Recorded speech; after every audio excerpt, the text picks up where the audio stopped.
So this long-running and ongoing saga between the Reggae Girlz and the JFF is beginning to drain the Mavericks' football energy. And as complex and as convoluted as the issues appear to be, it comes down to communication, indeed poor communication.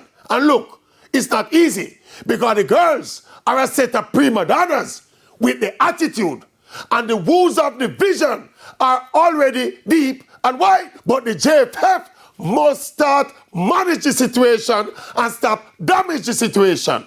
They have to be the adults in the room, and no solutions will be found to this crisis in an atmosphere where people are not talking to each other.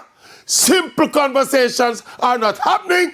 It's about sending emails and being summoned to attend meetings, and we are the bosses and you are the workers. The JFF must urgently realize that they have trust and resource deficits, so issues will always be there. So Mr. Speed and Mr. Chung will never win a public relations war against the Reggae Girlz.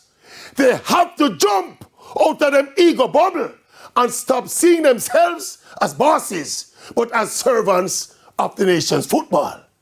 Please and thanks.